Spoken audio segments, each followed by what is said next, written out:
Olá, amigo concurseiro. Olá, você aí que está estudando para os tribunais, né, regionais, federal, Tribunal Regional do Trabalho, os tribunais aí em geral, ou o teu concurso vai ser cobrado, né, poder judiciário, perfeito? A gente tem que separar, a primeira coisa, o conceito de poder judiciário. Quando a gente vê a primeira aparição do poder judiciário na Constituição Federal, colocando lá no artigo 2º da Constituição, né? Fala que são poderes independentes e harmônicos entre si, o legislativo, o executivo e o judiciário. Só que a gente tem que fazer uma pequena observação ao poder judiciário. Por quê? Porque ao contrário do executivo e do legislativo, que são poderes altamente políticos, né? Altamente politicagem, que estão envolvidos ali, atrelados a ele, a gente tem um poder judiciário que não tem essa relação tão política. É claro que a gente vai ver, quando começar a composição dos tribunais, requisitos, quem faz a nomeação, a gente vai ver, claro, uma característica também um pouco política. Só que o principal ponto do poder judiciário é na esfera jurídica, perfeito? É esse sim, esse ponto que ele quer fechar. E claro, como um poder, óbvio, que vem desde o tempo do Império, né, a gente vê aí a Suprema Corte desde o tempo do Império, tanto é que a gente tem o STF na sua composição antes da República e após a República a gente tem essa separação, até no site mesmo do STF, tem essa separação entre os ministros do STF nomeados após o tempo da República e antes no tempo da monarquia, perfeito? A gente tem que fazer uma observação também em relação aos entes federativos. O que eu quero dizer com isso?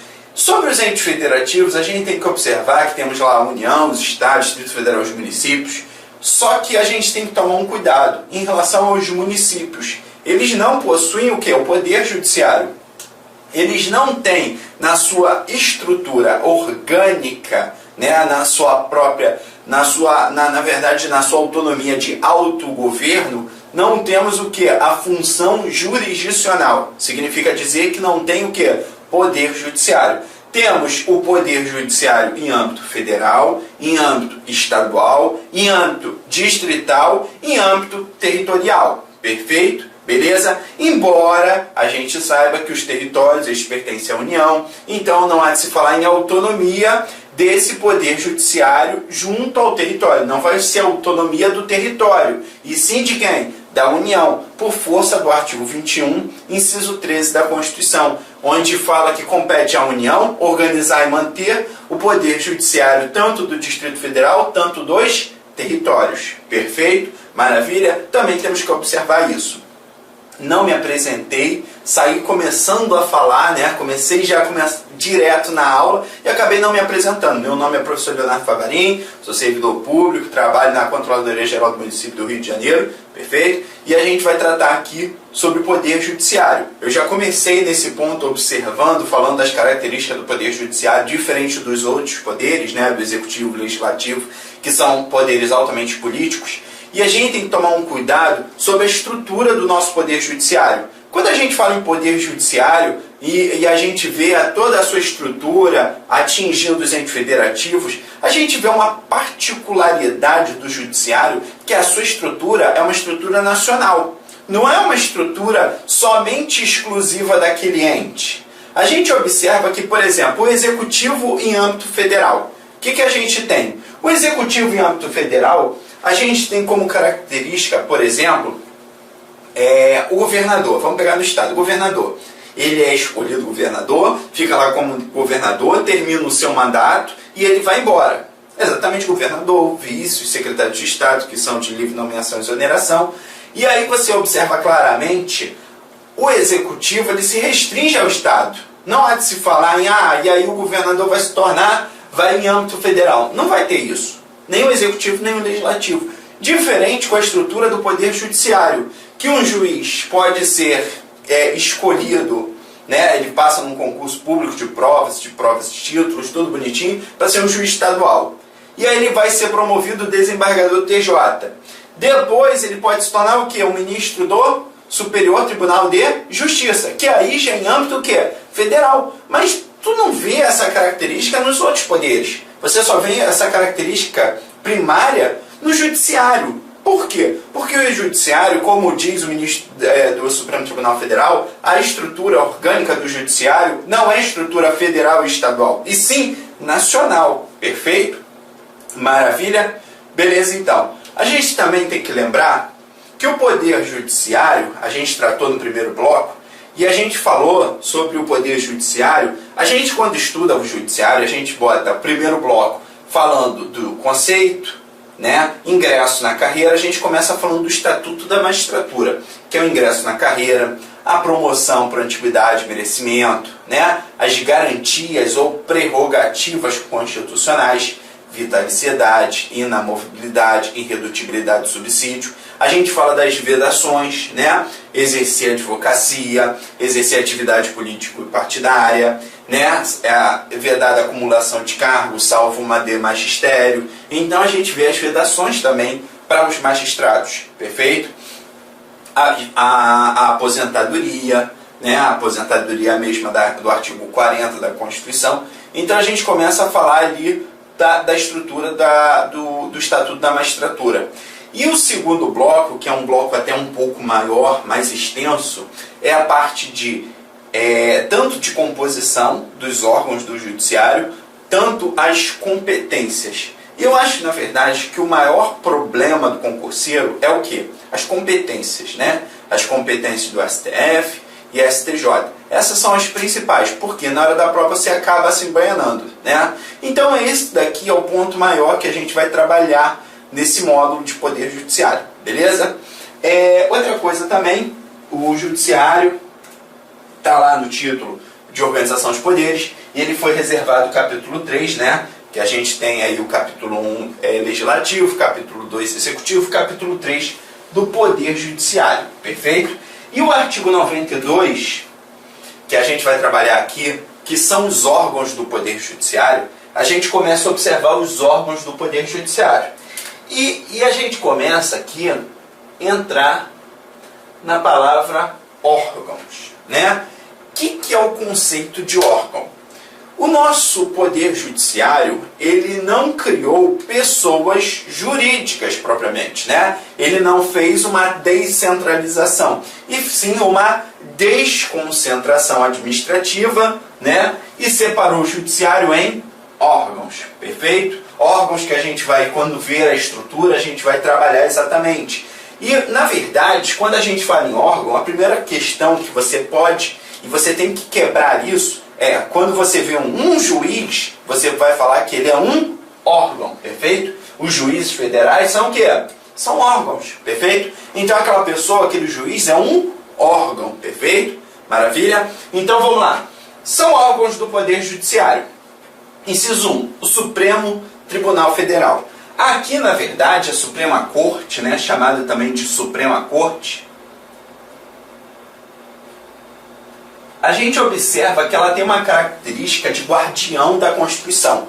Então, ela julga tanto a umas determinadas pessoas que têm esfera política de alta, um foro privilegiado de forma bem alta, por exemplo, julgar originariamente o crime comum do presidente da República, né, dos congressistas, dos seus próprios ministros. Então, ela é uma Suprema Corte em julgar originariamente e também a última instância de recursos, perfeito? Então ele trabalha tanto de forma de início de processo, perfeito? Quando julga determinadas pessoas que têm foro privilegiado, né? São pessoas de alta, na verdade, alta hierarquia na administração pública, são agentes políticos, perfeito? E segundo, também é a última instância da via recursal ao Supremo Tribunal Federal. Se quando ele julga, não cabe mais o quê? Recurso, né? Porque não há de se falar em órgão acima do Supremo Tribunal Federal. E aí veio, na reforma do Judiciário, que foi introduzido pela Emenda 45 de 2004, que foi conhecida como Reforma do Judiciário,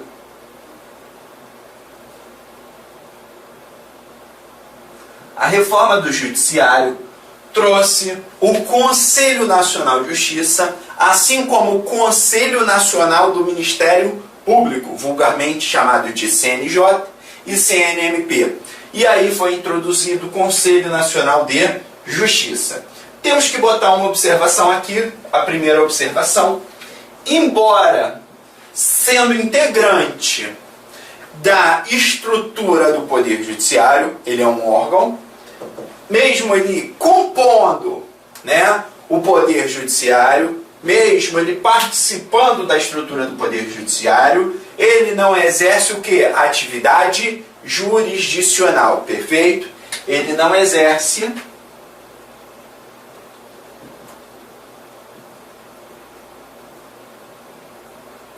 atividade jurisdicional. Beleza? Maravilha? Inciso 2, o Superior Tribunal de Justiça.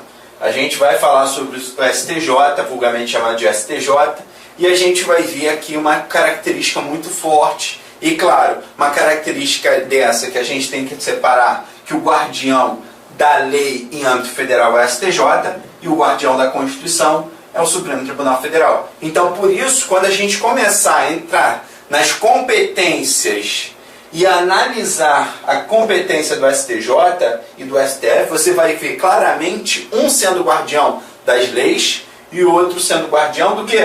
Da Constituição Federal. Perfeito? Inciso 3, os tribunais regionais federais e os juízes federais, né? Aqui a gente está analisando a justiça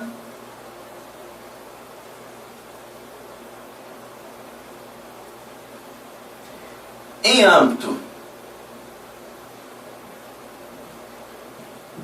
federal na esfera comum. Perfeito? Na verdade, a gente fala assim, ó, a justiça é dividida em justiça especializada, em matéria específica que a Constituição disciplina, e em matéria o quê? Comum. Perfeito? Então é exatamente isso. A matéria comum, trabalho é comum. Aí você vem, tem a justiça ao trabalho, então não é comum, é especializada. Justiça eleitoral e justiça militar são justiças especializadas. O que eu quero dizer com isso? Temos pessoas, juízes, tribunais específicos para julgarem aquela matéria. Então aqui o foro, a primeira característica do foro, ele é específico pela matéria que ele está falando. Então se for matéria ligada ao trabalho, justiça do trabalho, acabou, independente da pessoa, né? Mas aí, tem pessoas que têm um foro privilegiado, aí que vai subir essa competência.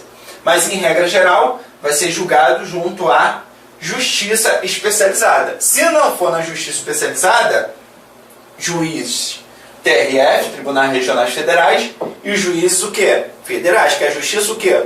Comum, perfeito? Por exemplo, matéria penal, penal está aqui? Não, então é o quê? Comum. Civil, comum, né? Meio ambiente, está aqui? Não, então é comum, perfeito? Então a gente tem que separar, mas aí tu vai falar, mas é federal? Aí a gente tem que ver agora a competência da onde está vindo, né? Aonde, por exemplo, um determinado local, né? Se for, envolvendo índios, aí, é a Justiça Federal.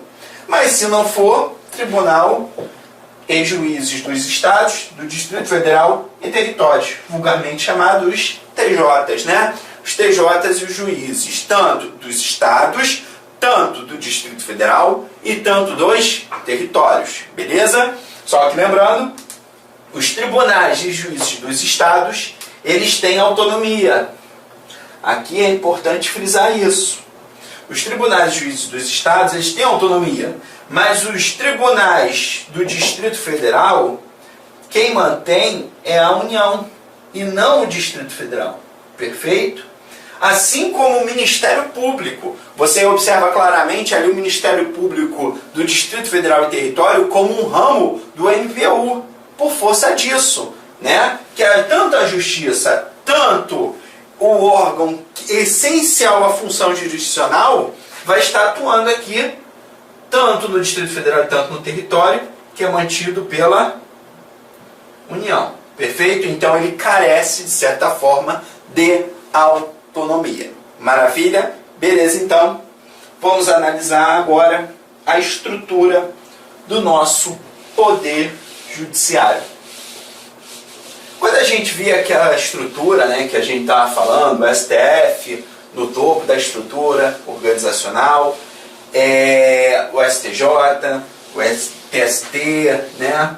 E aí, claro, antes da gente começar e tratar da composição, que a gente vai falar do STF e do STJ, que são, na verdade, órgãos do Poder Judiciário, são os tribunais que mais são cobrados em prova, perfeito? São os mais cobrados, assim, que a gente vê muito cobrado em prova, e duas coisas que você tem que estudar entre eles, né? Primeira coisa aqui é você estudar a sua composição. Quem nomeia, quem exonera, né? Então a gente vai ver isso tudo. Brincadeira, mas na verdade não é quem exonera, mas quem nomeia a gente tem que saber tanto a composição e tanto a competência. Né? Quando a gente for trabalhando, né, na Constituição, a gente vai falar de cada um aqui, vai ensinar o mnemônico, tudo bonitinho. Né? A principal, esse daqui e esse daqui que a gente vai trabalhar a princípio. E, claro, composição e competência é essencial. Na verdade, quando a gente olha para o STF, a primeira coisa que você vê que o STF ele não é uma justiça especializada. Né? Na verdade, ele é o tribunal, tanto julgar originariamente, tanto última possibilidade de recurso, cabe ao STF. Só que a gente observa aqui que temos a justiça comum, que eu vou separar aqui, né? Então esse lado está a justiça comum. Perfeito? Maravilha? Também temos aqui a justiça especializada. Aqui a justiça comum, que é o STJ, Superior Tribunal de Justiça, o TJ e o TRF. Só que a gente tem que separar que aqui, se você reparar aqui é justiça do Estado, uma justiça estadual,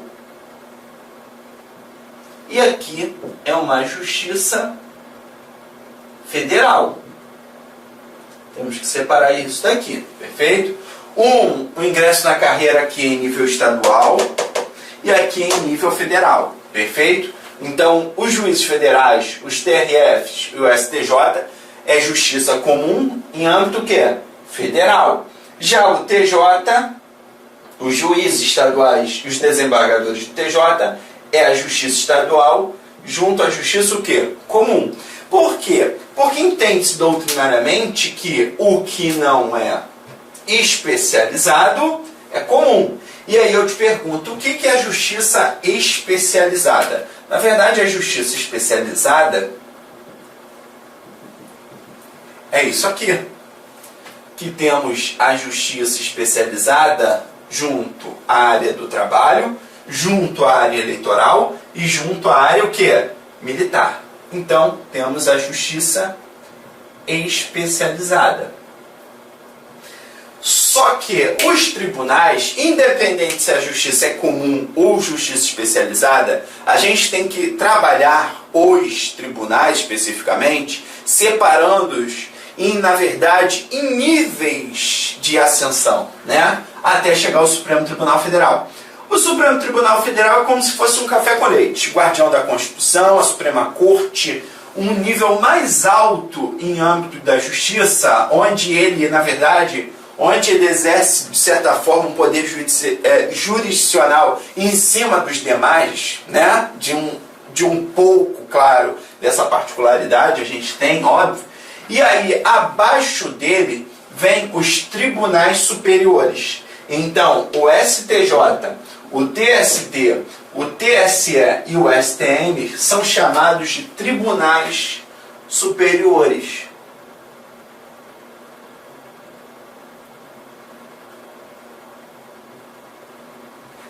Perfeito? Então, os tribunais aqui são tribunais superiores. Maravilha? O STF, mesmo sendo, de certa forma, um tribunal superior, ele é até mais do que um tribunal superior, né? Ele é, por isso que falam que ele é uma corte suprema, ou Suprema Corte, porque ele está num nível de hierarquia maior do que os dos tribunais superiores. Maravilha? Beleza, então. Aí, abaixo dos tribunais superiores, nós temos os tribunais regionais, ou também tribunais de segunda instância. Maravilha?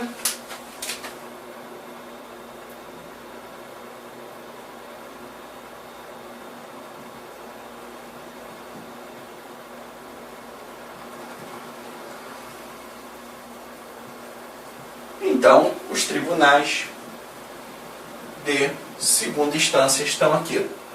E abaixo, os juízes. Maravilha? Que são, na verdade, o primeiro grau da justiça. Maravilha? Vamos lá. Primeiro, a gente vai ver que o Conselho Nacional de Justiça, eu não coloquei ele aqui. Eu vou colocar, na verdade, ele abaixo aqui do STF, eu vou colocar ele aqui. Por quê? Porque o STF tem entendido que o Conselho Nacional de Justiça, ele exerce a função, né, de controle. Na verdade, é um órgão de controle interno, criado pela Emenda 45 de 2004, para atuar na verificação e fiscalização e controle dos atos administrativos no Poder Judiciário. Perfeito? Ele não exerce uma fiscalização de jurisdição. Meramente ele pode analisar na esfera administrativa, aplicar remoção, né? Aí tem lá a aposentadoria, ele vai aplicar sanções. Perfeito? O CNJ, ele, de certa forma, ele tem uma hierarquia abaixo do STF. Ele fiscaliza todo mundo, menos o STF. Maravilha? E aí, ó, a Constituição fala assim, o STF e os tribunais superiores têm jurisdição em todo o território nacional. Opa! O STF e os tribunais superiores têm jurisdição em todo o território nacional. É como se falar, o STF, meu amigo, pede a jurisdição do Brasil inteiro. O STJ, o TST, o TSE e o STM também. Ele exerce função em todo o território, a jurisdição em todo o território nacional. Só que a gente tem que tomar cuidado em uma coisa. A Constituição diz em relação à sede, onde vai ser a sede do STF, do STJ e do CNJ, tem que ser necessariamente na capital federal. O que ele quer dizer com isso? Que a sede do STF, do STJ e do CNJ tem que ser em Brasília. Maravilha? Perfeito. Então, nesse ponto aqui, a gente observa claramente a estrutura organizacional do Poder Judiciário, né? Uma estrutura essa de caráter nacional. E aqui a gente vai fazer uma questãozinha em relação, né, à Justiça aqui do Trabalho, meramente perguntando sobre os órgãos da Justiça do Trabalho.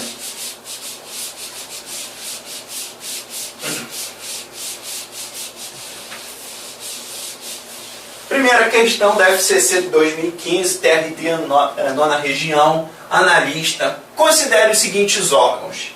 Tribunal Superior do Trabalho. A gente tem, é um Tribunal Superior? É. Tribunal Regional do Trabalho, tá. Juízes do Trabalho. É o órgão da Justiça do Trabalho, o constante em. Tanto o TST é um órgão da Justiça do Trabalho, tanto o Tribunal Regional do Trabalho, tanto os juízes do trabalho são órgãos da Justiça do Trabalho.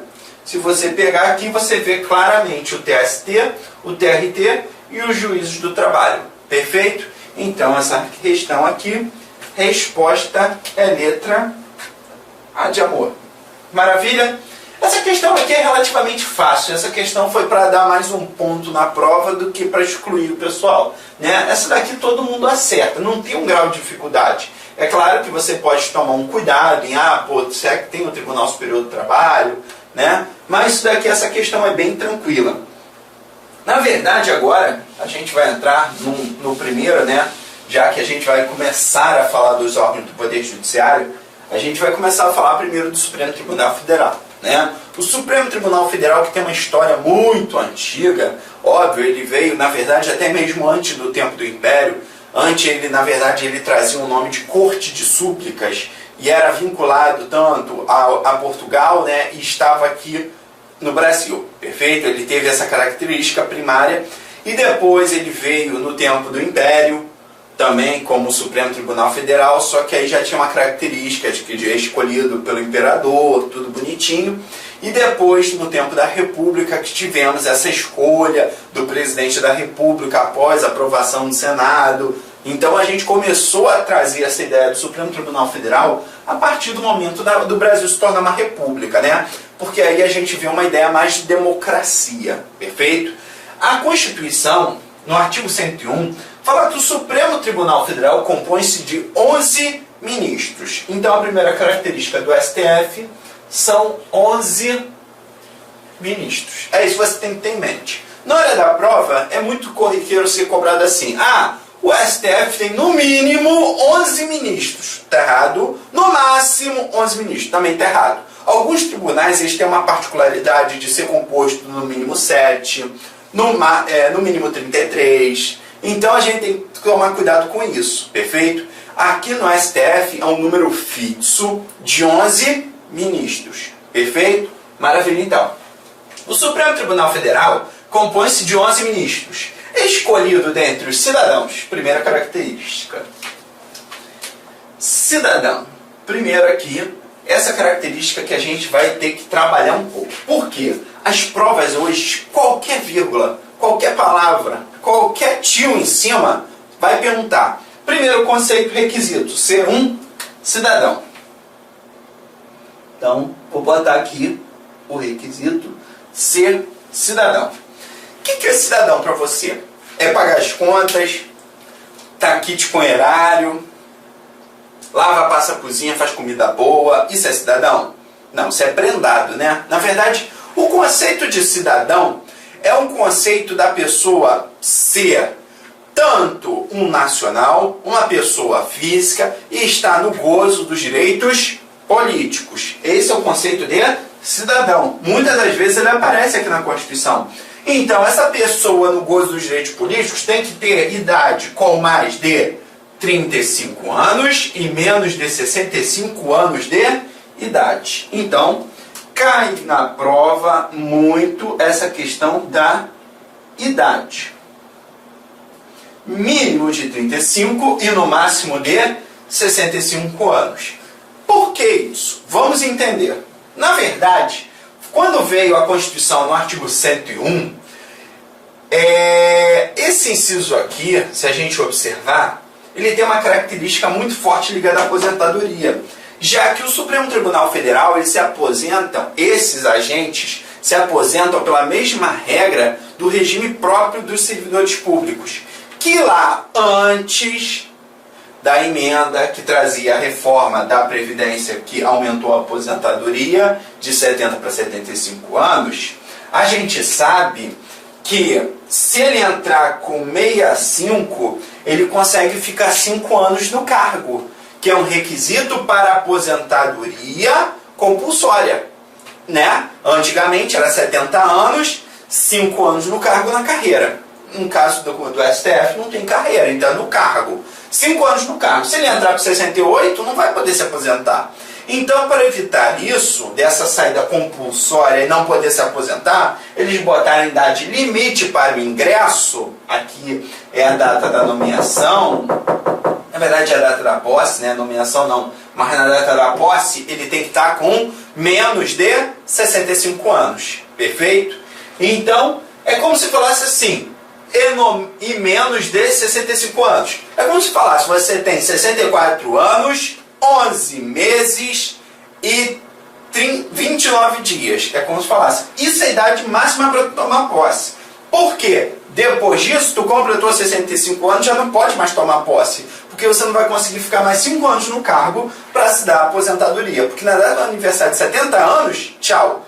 Só que aí tivemos a mudança da aposentadoria compulsória aos 70 para os 75 anos, Porém, o artigo 101 não foi mudado. Ele continuou, ele manteve a idade mínima de 35 e no máximo de 65 anos. Primeiro bizu que eu quero que você entenda na hora da prova. Dica: os ministros do STF e dos tribunais superiores, a idade é 35 e 65 anos. Perfeito? Então, lembra disso. STF, tribunais superiores, 35, 65. O outro, a gente vai ver que é outra regra. Perfeito? Não quero que você se embanane, porque muitos falam assim, 35, 65, 30, 65 e o outro.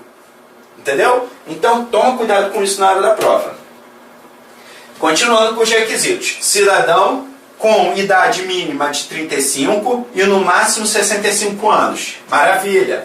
E notável saber jurídico e reputação ilibada. Vamos lá? Vamos botar aqui como requisito, né? Requisito maravilhoso esse.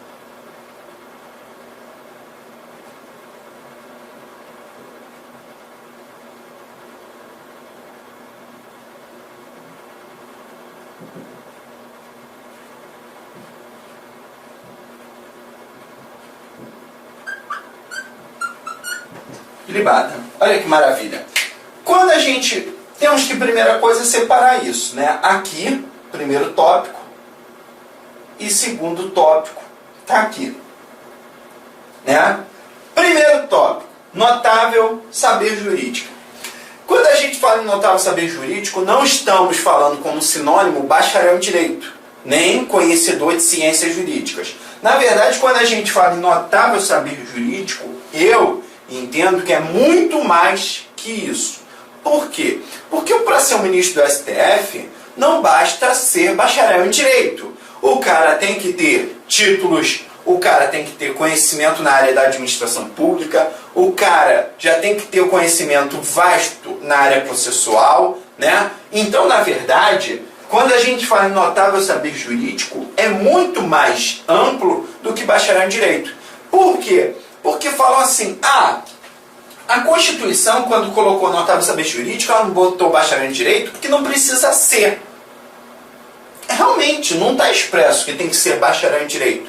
Mas quando a gente fala que notável saber jurídico, meu amigo, bacharel em direito, isso é um grão de areia, né? Então, quando a gente fala em notável saber jurídico, fala que o conhecimento jurídico do cara ultrapassou já o bacharelado em direito. O cara, na verdade, bacharel em direito é como se fosse um pilar, mero pilar. E aí o cara vai se especializar, mestrado, pós-graduação, títulos, livros, revistas, né, artigos. E aí o cara começa a comprovar o quê? Notável saber jurídico. E reputação ilibada. Na verdade, essa reputação ilibada está ligado, né, à sua conduta social, à sua conduta moral. Então, poxa, se aquela pessoa não tem uma conduta moral, não está exatamente falando se não tem que ter condenação penal. Não estou falando isso. Mas a característica moral, a gente vai ver que tem um órgão também que avalia isso. Tanto é que a gente vai ver que faz uma sabatina para saber, né? Então, notável saber jurídico e reputação ilibada é um requisito para ser o ministro do Supremo Tribunal Federal. E agora vamos falar como é que é a sua forma de escolha. Dentre essas pessoas que possuem a cidadania, idade mínima de 35 e no máximo de 65 anos, notável saber jurídico e reputação ilibada, como é que vai ser agora a escolha? Só que ainda temos que botar mais um requisito aqui, por força do artigo 12, para ser ministro do Supremo Tribunal Federal, mais do que apenas ser cidadão ou notável saber jurídico, também tem que ser brasileiro nato. Todos os ministros do Supremo Tribunal Federal são brasileiros natos também, por força da Constituição, lá no artigo 12, parágrafo 4º, mais ou menos, da Constituição, define quais são os cargos privativos de brasileiro nato. Beleza? Maravilha, então. E agora vamos ver a escolha dos ministros do Supremo Tribunal Federal. Primeiro, Os ministros do STF serão nomeados pelo presidente da República. Olha que interessante, serão nomeados pelo presidente da República, depois de aprovada a escolha pela maioria absoluta do Senado Federal. Engraçado, né? Note que a Constituição ela fez um efeito ao contrário. Ela falou, eles vão ser nomeados depois de acontecer isso. Então é como se eu falasse assim, ó, primeiro isso para chegarmos à nomeação feita pelo presidente. Primeiro, o primeiro requisito, a possibilidade, na verdade, o processo de escolha é o presidente da República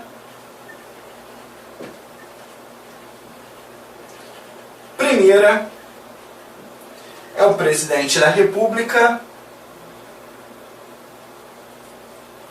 escolhendo o nome da pessoa. Então, na verdade, é como se ele falasse assim, ó, eu sou o presidente da República, eu vou escolher fulano de tal. Ué, basta ser cidadão, notável saber jurídico, reputação ilibada e brasileiro o quê? Nato. Primeira pergunta que pode cair em prova. Precisa ser integrante da magistratura? Não. Precisa ser integrante do Ministério Público? Não. Precisa ser defensor público? Não. Pode ser qualquer pessoa da Terra, Marte, Júpiter, Saturno ou Urano, ser cidadão, notável saber jurídico, reputação ilibada e brasileiro o quê? Nato. Basta ter isso, ele pode ser escolhido, o nome dele, pelo presidente da República. Perfeito? Diferente dos outros órgãos do Poder Judiciário, a gente vai tomar um cuidado que aqui não vamos ter somente, podemos ter, claro, ministro do STF, a grande maioria, a grande força, sim, são membros da magistratura mesmo, já foram juízes, subiram para ministros, né, do Tribunais Superiores e acabaram sendo escolhidos pelo presidente, mas não necessariamente a Constituição obriga. Perfeito? Então, o presidente vai lá e escolhe o nome. Eu escolhi fulano de tal, José, para ser o novo ministro do Supremo Tribunal Federal. E aí, o presidente da República remete o nome para o Senado Federal. Lembra sempre, quem faz sabatina, escolha de nome dos ministros do STF, do Procurador-Geral da República, essas pessoas, dos tribunais superiores, é quem? Senado Federal. Por maioria, o quê? Absoluta.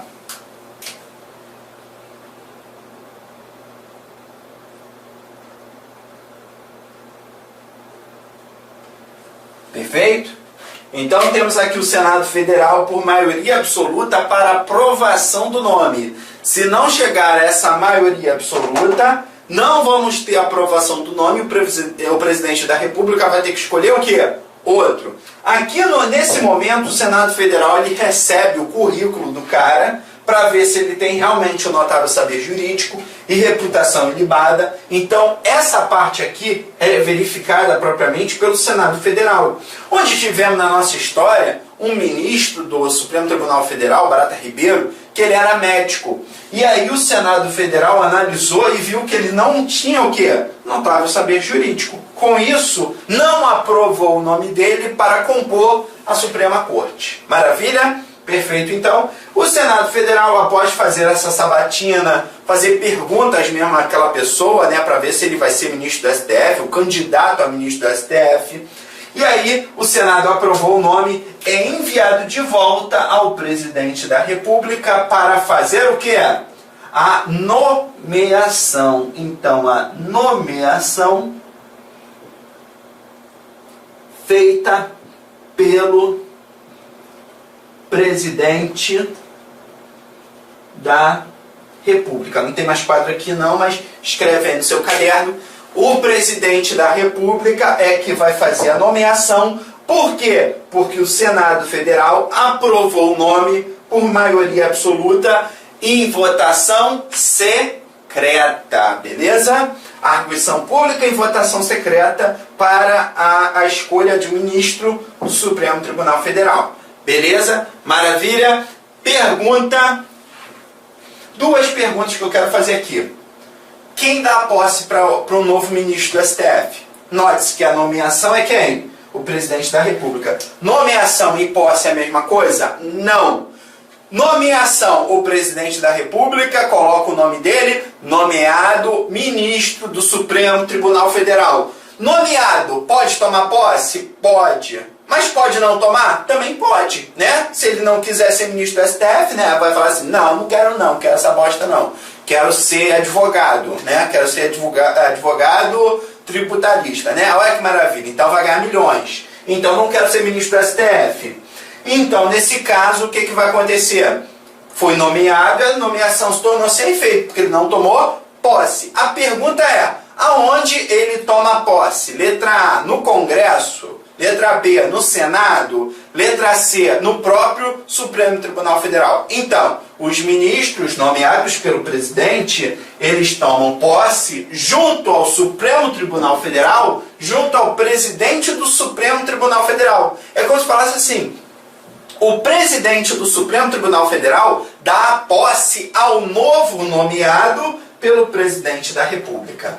Beleza? Maravilha? E nesse momento, a partir da posse, o novo ministro do Supremo Tribunal Federal, quando ele assina o termo de posse, tem lá o comes e bebes, tudo bonitinho. A partir desse momento que ele toma a posse, ele se torna o quê? Vitalício. O que eu quero dizer com isso? Que a partir daquele momento que ele toma posse no Supremo Tribunal Federal, ele se torna um ministro vitalício. Aí você vai falar, calma aí, professor. Tem aqui na minha Constituição, artigo 93, fala assim, ó, a vitaliciedade que será adquirida após 2 anos de efetivo exercício. Tá, aos juízes de primeiro grau. Os ministros, os desembargadores, os outros ministros que são escolhidos pelo 5º Constitucional, os ministros do STF são escolhidos, nomeados, tomam posse e são vitalícios na data da posse. Quer dizer, eles não precisam adquirir, ficar 2 anos para adquirir a vitaliciedade. Perfeito? É exceção à regra. Toma cuidado com isso na hora da prova. Beleza? Maravilha, então. Fechamos aqui essa primeira parte. Eu vou dar um intervalinho aí de 2, 3 minutinhos mais ou menos para a gente dar um refresco, né? E a gente volta trabalhando a parte de competências do Supremo Tribunal Federal. Beleza? Entra lá no meu canal do Facebook, do YouTube, Facebook, meu site www.lfconcurso.com.br. Lá tem material para o Tribunal Regional Federal, TJ de Minas, né, e outros tribunais. Na verdade, eu tenho também um módulo que é noções de direito constitucional. Na verdade, é um pacote para tribunais. Na verdade, eu não entro especificamente num tribunal. Na verdade, eu englobo a matéria que maioria são cobradas, né, no edital de todos os tribunais aí pelo Brasil. Beleza? Vamos dar um intervalinho rapidinho aí de 3 minutinhos e voltando no próximo bloco. Maravilha?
DJ so funky, man.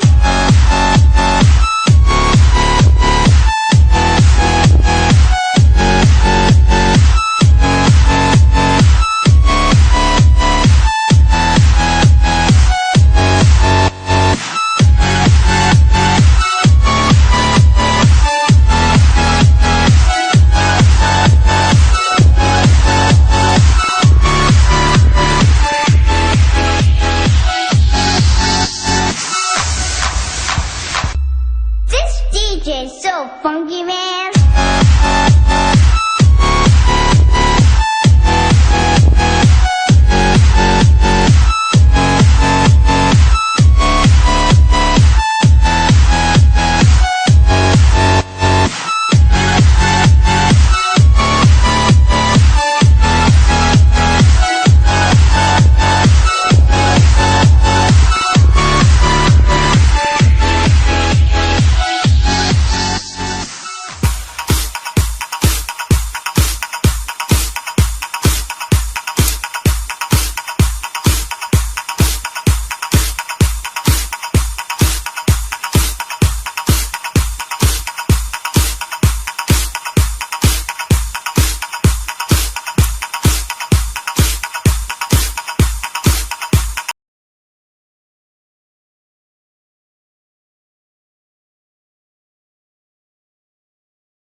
I need your love, I need your time. When everything's wrong, you make it right. I feel so high, I go alive. I need to be free with you tonight.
I'm waking up to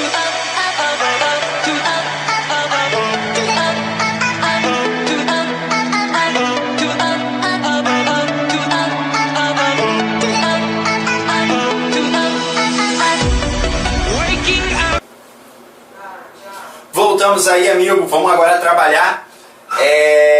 Falamos aqui dos requisitos, né, para ser ministro do Supremo Tribunal Federal. Serão nomeados pelo presidente da República depois de aprovada a escolha pela maioria absoluta do Senado Federal.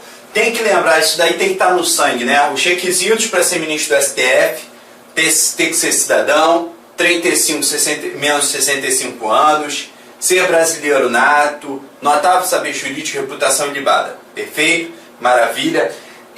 O que vamos entrar? Vimos também a escolha do nome pelo presidente da República, a aprovação do Senado Federal, né? Está lá no artigo 52. E também vimos a nomeação feita pelo presidente da República. A posse é feita por quem? Pelo presidente do Supremo Tribunal Federal. A posse, né, é feita, claro, dentro do órgão específico. Então a gente tem a posse feita pelo presidente do Supremo Tribunal Federal. Ele que dá a posse é um novo ministro que está chegando. E eu tinha sempre uma dúvida muito interessante. Eu ficava assim, caramba, eu estou vendo aí a Ellen Grace, Joaquim Barbosa, Ricardo Lewandowski serem presidente do STF. Quem dá posse ao presidente do STF? Você sabe quem dá posse ao presidente do STF? Eu ficava assim, cara, quem dá posse para eles, né? Porque o novo ministro, quem dá posse é o presidente. Mas quem dá posse é o presidente? E aí eu fui logo no regimento interno do STF para ver se tinha minha resposta, né? E tem. Na verdade, quem dá posse ao presidente do STF é o ministro mais idoso. Então, o ministro mais idoso, ele dá posse ao novo presidente do Supremo Tribunal Federal. Perfeito? Maravilha. Interessante, né? Tem essa característica de antiguidade também. Na verdade, mais a idade. É o mais idoso, não o mais antigo como ministro do STF. Perfeito? Maravilha. E agora vamos ver aqui duas questões que você tem aí do CESP, né? Antes a gente fez uma questão da FCC. Agora a gente vai fazer a questão duas questões do CESP. Tranquilas, não tem nível de dificuldade também, por enquanto. Eu estou relaxando nas questões, eu estou botando questões bem fáceis mesmo, bem didáticas, para a gente ver como é que trabalha isso nas questões. E depois, claro, quando a gente for começando a colocar mais matéria, o nível da questão vai sendo maior, vai ser mais específico. Por quê? Porque ela tanto vai trazer os requisitos como a competência desse órgão, perfeito? Então aqui a questão de 2008, bem antiga. Os ministros do STF são nomeados pelo presidente da República. Até aí está o quê? Certo. Após a aprovação da escolha pela maioria absoluta do Senado Federal. Também está o quê? Está certa a questão. A questão é exatamente sobre isso. O que a questão pode colocar e mudar, na verdade, na hora da prova, é tirar o Senado aqui, tirar o Senado Federal e botar o quê? Congresso Nacional. Perfeito? O que muitas das vezes a prova cobra, deixa eu pegar aqui o piloto. As provas, elas colocam muito, na verdade, elas colocam, às vezes, tira o Senado e bota o Congresso. A gente tem que tomar cuidado. Não é o Congresso, não é atribuição do Congresso, é atribuição do Senado Federal. Próxima questão, CESP 2011, Superior Tribunal Militar Técnico. O Supremo Tribunal Federal compõe-se de 11 ministros. O Supremo Tribunal Federal, STF, compõe-se de 11 ministros. Até aí está o quê? Certo, maravilha. Escolhidos para um mandato de 4 anos, entre pessoas, não são pessoas, são o quê? Cidadãos. E outra coisa, mandato de 4 anos. Ele é meramente um agente político que tem um tempo certo para estar no poder? Não. Os ministros do STF, eles são vitalícios. Eles não ocupam o quê? Mandato. Embora tem um projeto de emenda constitucional que quer mudar isso, que quer tirar a vitalicidade e colocar o quê? Um mandato por tempo certo. Maravilha? Mas esse projeto de emenda ainda nem começou a ser votado. Beleza? Entre as pessoas, entre os cidadãos de notável saber jurídico e reputação ilibada, as quais devem ser maiores de Caramba, a gente está vendo bastante erro, né? Então, deixa eu botar aqui o piloto. Maiores de 35 anos de idade, né? E menores de 65 anos de idade, bem como nomeados pelo presidente da República após a aprovação por maioria absoluta do Senado Federal. Meu amigo, nessa questão aqui, se tu errar, porra, vou te dar pancada com gato morto, até o gato miar. Por quê? Porque essa questão tem errado aqui, não é mandato de 4 anos, não são meramente pessoas, são cidadãos. Depois, são maiores de 35 e a maioria é o quê? Absoluta. Então, questão erradíssima. Questão essa que você nunca vai poder errar na hora da prova. Uma questão dessa, se você errar, você queima totalmente a sua possibilidade de ser aprovado no concurso, né? Você tem que gabaritar aquela questão praticamente que todo mundo tem, que erra e você acerta. Aí beleza. Vamos para a próxima questão aqui.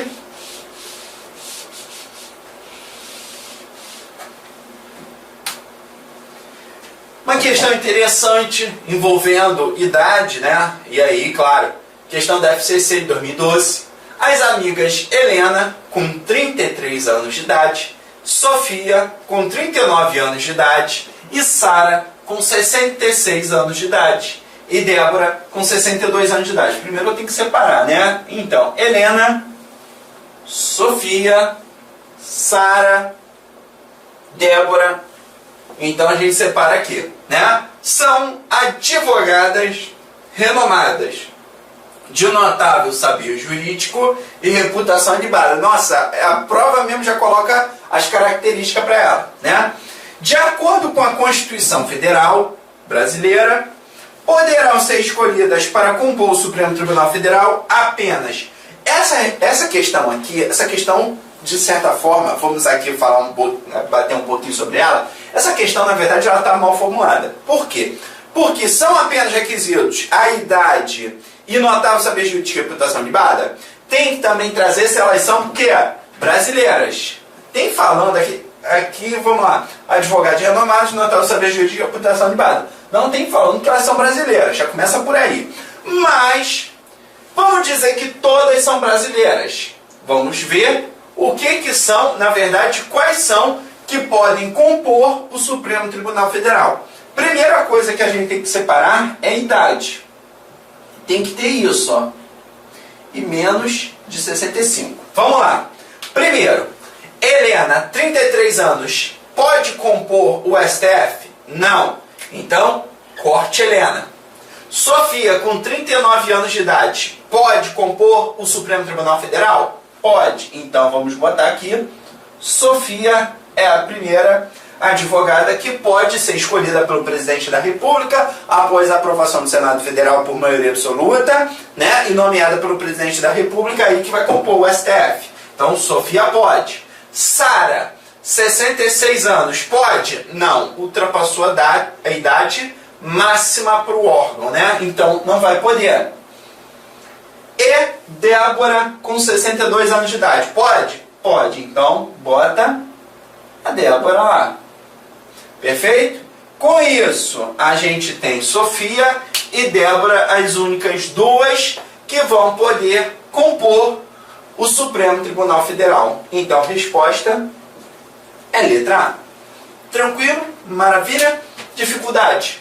Nenhuma, né? Aqui, na verdade, essa questão só trabalhou em relação à idade e encheu de nome aqui para você não se embolar no meio da prova, né? Então, quer dizer, na hora que você vê uma questão dessa, grande, que tem muitos dados, você tem que colocar ao lado. Primeira coisa, o que é um requisito aqui para ser ministro do STF?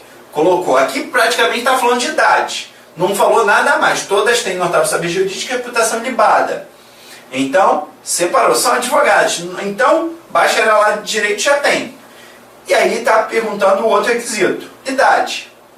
Então, você separou a idade e viu que Sofia e Débora, somente elas duas, podem ser do STF. Embora a questão não fale que são brasileiras natas, né? Teria que falar que são brasileiras natos, essa é Helena, Sofia, Sara e Débora, né? não são brasileiras. Aqui na questão não especificou. Embora a gente interprete que todas são brasileiras. Maravilha? Falamos de composição. Perfeito? Falamos de composição do tribunal, né, específico do Supremo Tribunal Federal. E agora a gente vai falar das suas competências. Vamos lá. Primeiro, o artigo 102, que vai falar da competência do Supremo Tribunal Federal, vai falar que compete ao Supremo Tribunal Federal principalmente. E aí, palavra difícil, a gente sublinha. Não sou professor de português, mas a gente tem que entender o que é essa palavra no nosso ordenamento jurídico, né? Principalmente a guarda da Constituição, cabendo-lhe. Na verdade, a gente pega aqui tanto o artigo 23, inciso 1º, e o artigo 102 da Constituição. Vamos trabalhar, primeiramente, esses dois artigos. E vamos aí conseguir traduzir essa palavra principalmente. O que entende-se com isso? Quando a gente pega o artigo 23, inciso 1º da Constituição, a gente vai ver assim: compete à União, aos Estados, ao Distrito Federal e aos municípios zelar pela guarda da Constituição. Opa! Todos os entes federativos têm que zelar pela guarda da Constituição. Quando eles vão criar suas leis, criar seus atos, né? Eles têm que respeitar o quê? As normas constitucionais. Então, que tratam lá dos direitos e garantias dos indivíduos, a organização dos poderes, a organização do Estado. Então, quando ele for agir, o município, o Distrito Federal, o Estado, ele for agir, ele tem que olhar primeiro o quê? A Constituição, né? E aí a sua Constituição estadual, e aí ele sim criar a sua lei. Então, todos têm que zelar pela guarda da Constituição.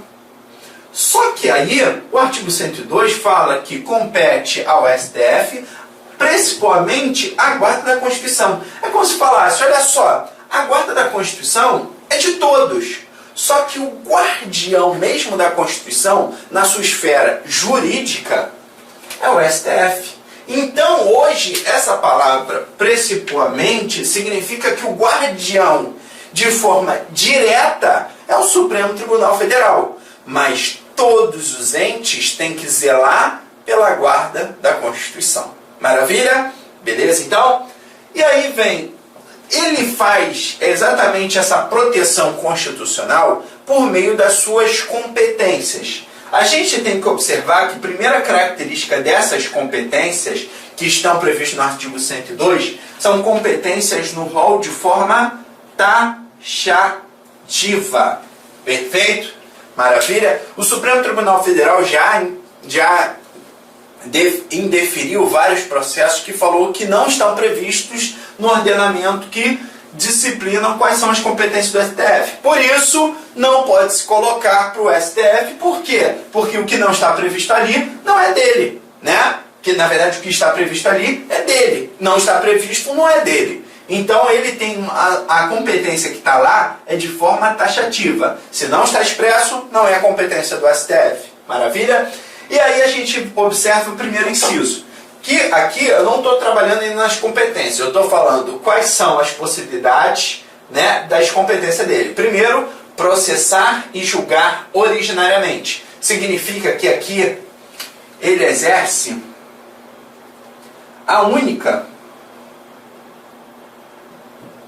jurisdição, já que não cabe recurso para outro órgão, né, já que é o STF que vai julgar ali e não cabe recurso, embora no regimento interno do STF fala dos embargos infringentes para determinadas situações, que a gente viu muito no mensalão, né? Aí entrava com embargos infringentes. Aí no regimento fala que é uma espécie de recurso, mas eu não entendo muito com recurso, porque recurso a gente fala que quem julga recurso é outra pessoa. Quem julga a sua mesma decisão é o que? Reconsideração. Perfeito? Então, esse sentido de embargos infringentes ser recurso não é muito bem vista pela área de direito.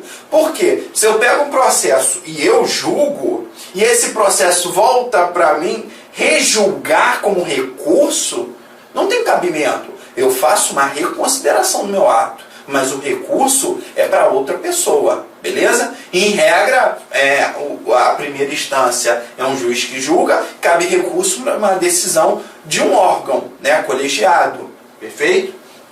Processar e julgar originariamente, que é a única jurisdição, não cabe recurso, né, embora o regimento está previsto. Inciso 2, julgar em recurso ordinário. Significa dizer o quê? Que vem de outro lugar e vai ser julgado em segunda instância. Olha que interessante. O STF vai trabalhar como segunda instância. Perfeito? Então, por isso que o STF ele não é apenas uma corte de uma única jurisdição. Ele não trabalha apenas em julgar um único processo. Mas não. Ele cabe também recurso a ele em segunda instância. E a gente vai ver que a regra, embora tenha uma exceção constitucional, em regra, são decisões que foram tomadas, vou botar aqui, decisões tomadas pelos tribunais superiores. Então, o STJ julgou originariamente, cabe recurso para quem? Para o STF, perfeito? Que aí a gente vai falar dos remédios constitucionais, beleza? Maravilha? E terceiro, o inciso 3, a gente vê claramente aqui o STF como julgando também como guardião da Constituição. Aqui no inciso 3 fala que julgar mediante recurso extraordinário, as causas decididas em única ou última instância, quando a decisão recorrida. 2 pontos. Na verdade, aqui a gente vai trabalhar, não vai trabalhar propriamente sobre o recurso extraordinário, mas a gente tem que observar que determinados julgamentos vão contrariar a Constituição. Então, mesmo sendo julgado na primeira em única instância, na primeira ou última instância, num TJ, num TRF, foi julgado em última instância, mas tem a possibilidade de recurso o quê? Extraordinário para o STF, que a gente vai ver quais são as competências. E aqui a gente vai ver claramente ele como guardião da Constituição Federal. Mas a princípio eu ainda não quero que você decore isso. Eu quero só que você entenda uma coisa que vai resolver muito os seus problemas para o concurso público. Quais são esses? A gente vai ver que em recurso extraordinário é o STF, porque ele é guardião da Constituição. Já no STJ, é uma coisa que ajuda muito na hora do concurso. O STJ, ele julga também, quando as causas decididas em única ou última instância, recurso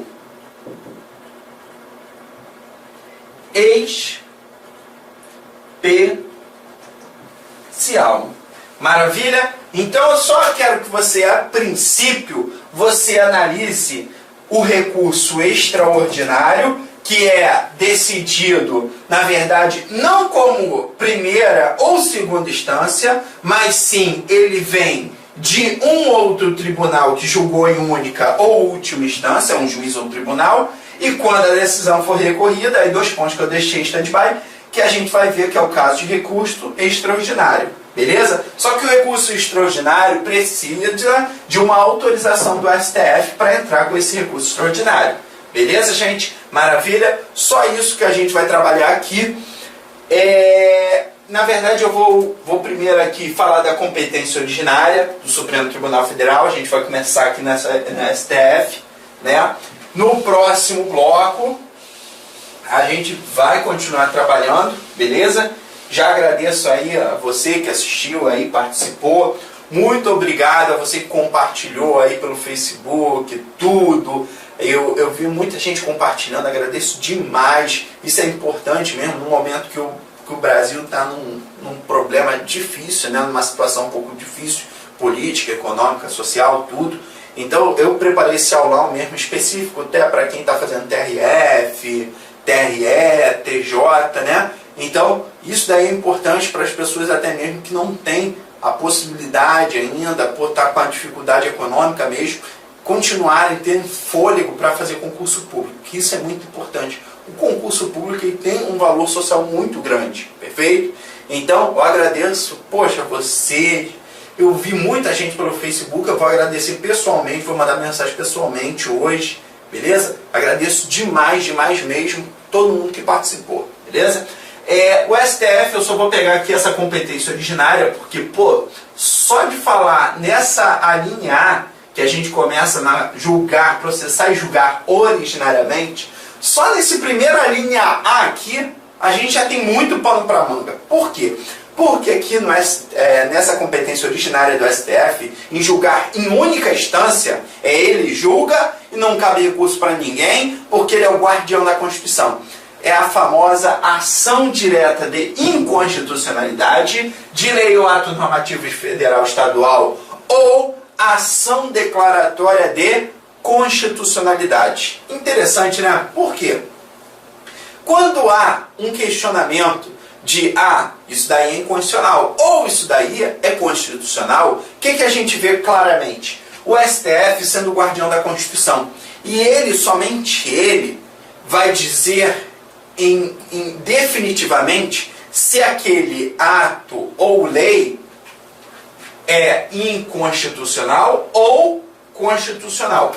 Embora na linha A, falando de lei ou ato normativo federal, a gente separa, né, a primeira coisa, lei ou ato normativo federal. O que poderia? Tanto federal, tanto estadual. Primeira coisa, lei no sentido amplo. Na verdade, aqui a lei é tão no sentido amplo que a gente tem, primeiro que pode sofrer ação direta de inconstitucionalidade. Quando eu falo que aquela lei é inconstitucional, é que, na verdade, ou o processo ou a matéria não respeitaram o que? A Constituição. Por exemplo, uma emenda constitucional. Olha como é que a Constituição aqui ela falou pouco, né? De lei no sentido amplo. Emenda constitucional, embora não sendo lei, porque há uma hierarquia bem maior, né? A Constituição, aquilo é norma constitucional, um projeto de emenda, a emenda em si, né? Embora não sendo lei, tem uma estrutura maior a emenda, ela pode sofrer ação direta de inconstitucionalidade. Por exemplo, se uma emenda não passar pelo quórum de 3/5 em uma das casas em 2 turnos de votação do Congresso Nacional, o que acontece? Pode sofrer uma ação direta de inconstitucionalidade. Uma lei que bote no Brasil institua a monarquia. Poxa, é inconstitucional, tu vê claramente a inconstitucionalidade. Ou ato normativo federal. Por exemplo, não vive apenas de lei, a gente, né? A gente não vive apenas de lei. Por exemplo, a gente vive de medida provisória, a gente vive de decreto legislativo que é expedido pelo Congresso, a gente vive de resoluções que são expedidas pela Câmara e pelo Senado, e a gente vive de decreto autônomo, que é específico do presidente da República, pode ser delegado, né, segundo o artigo 84, inciso 6 da Constituição, que trata do decreto autônomo, que é um ato normativo que federal, que tanto pode sofrer ação direta de inconstitucionalidade, dizer que é inconstitucional, ou ação declaratória de constitucionalidade, que diz que é constitucional. O STF ele é o guardião da Constituição, óbvio, ele é lá o guardião supremo da Constituição, só que ele tem, na verdade, uma limitação aqui. Por quê? Porque a ação direta de inconstitucionalidade é de lei ou de ato normativo federal ou estadual. Lei municipal não entra na ação direta de inconstitucionalidade. Em âmbito municipal, não vai para o STF, vai para o Tribunal de Justiça, no TJ, que julga isso daqui. Perfeito? Então, a primeira característica.